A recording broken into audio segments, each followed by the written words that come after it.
Halo, assalamualaikum warahmatullahi wabarakatuh. Pada pertemuan kali ini kembali saya mau menjawab pertanyaan komentar, tetapi sebelumnya silahkan tombol subscribe di bawah ini, terutama bagi yang bertanya dan juga yang belum, dan juga nyalakan lonceng notifikasi agar tidak ketinggalan video-video dari saya. Terima kasih.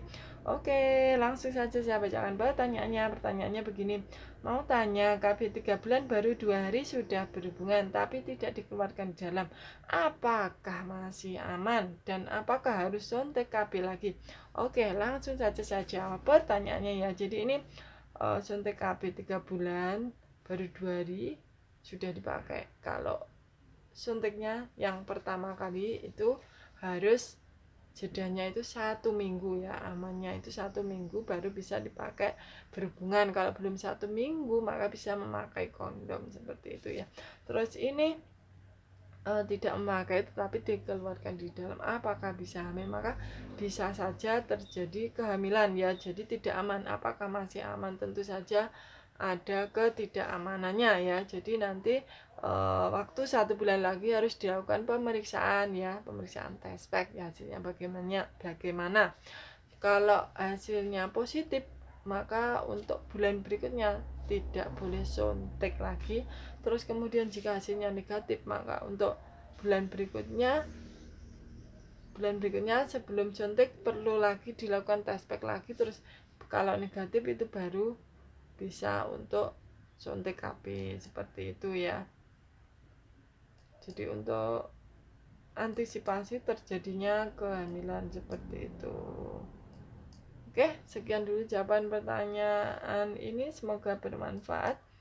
Lanjut pertanyaan berikutnya, tetapi sebelumnya untuk yang bertanya silahkan subscribe di bawah ini, dan juga yang belum juga nyalakan lonceng notifikasi agar tidak ketinggalan video-video dari saya. Terima kasih.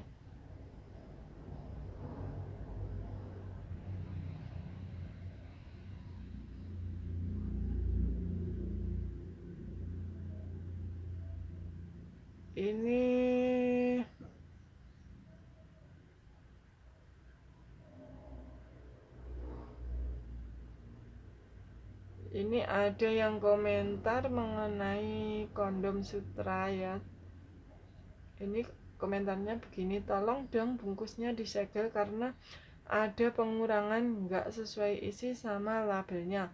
Labelnya 12, isinya 10. Kami mohon maaf, kami hanya ingin memberikan informasi saja. Oke, jadi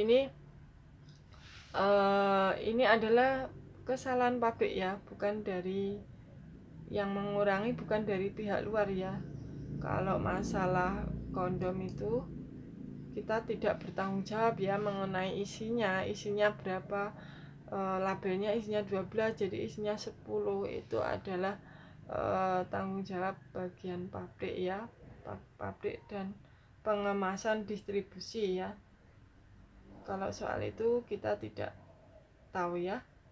Oke, lanjut pertanyaan berikutnya. Saya mau nanya, saya ke bidan kan karena saya mengalami telat haid 15 harian dan perut kram sama pusing. Terus dibilang bidan saya hamil. Besoknya saya tes pack, di tes pack garis 2 tapi samar. Setelah dari bidan seminggunya saya mengalami seperti menstruasi, keluar gumpalan hampir 1 minggu. Terus saya USG di sana. Saya tes pack masih garis 2 samar tapi lebih kelihatan daripada tes awalnya. Terus di USG katanya udah nggak ada. Saya dibilang keguguran, tapi kata bidannya saya selesai darahnya 1 mingguan lagi. Tapi kenapa ya hari itu juga saya bersih haidnya, setelah itu perut saya kencang, saya sering kelelahan dan susah nafas karena perut kencang, dan sering pusing kepala, dan perut pun juga gak seperti biasanya agak gede begitu, kenapa? Oke, langsung saja saya jawab pertanyaannya ya. Jadi ini mengalami telat haid 15 hari, terus perutnya kram ya. perutnya kram, terus pusing, terus kemudian periksa itu dibilang hamil ya, terus kemudian tes pack, besoknya garisnya 2 samar, terus kemudian dari bidan seminggu lagi mengalami seperti menstruasi, keluar gumpalan. Nah, ini suatu tanda keguguran ya, gumpalan-gumpalan seperti itu ya. Sebaiknya kalau saat keluar gumpalan itu, gumpalannya itu dikumpulkan, terus kemudian saat periksa itu bisa ditunjukkan seperti itu ya. Terus kemudian USG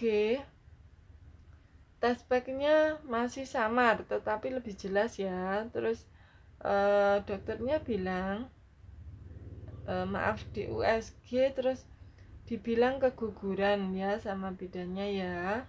Terus kemudian selesai darahnya 1 mingguan lagi. Tapi kenapa ya hari itu juga saya bersih haid? Nah, ini seharusnya masih ada darah yang keluar ya, tetapi ini sudah berhenti ya, darahnya sudah berhenti.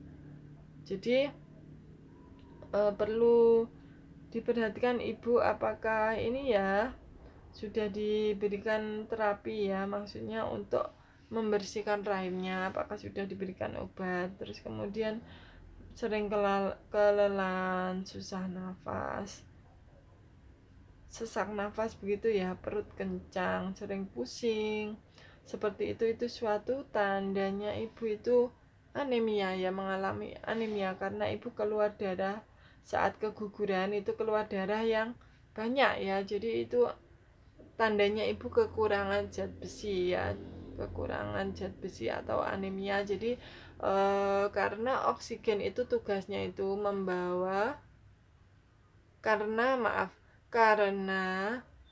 zat besi itu tugasnya itu membawa sel darah merah, itu tugasnya membawa oksigen ke seluruh tubuh. Kalau ibu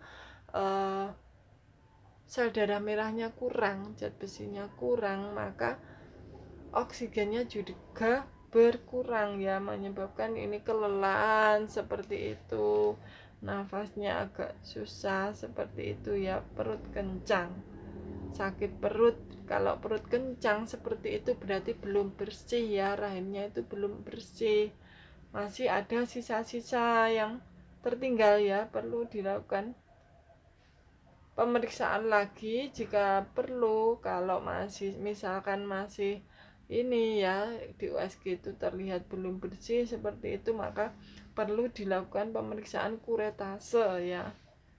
Sering pusing kepala dan perut pun juga enggak seperti biasa, agak gede seperti itu.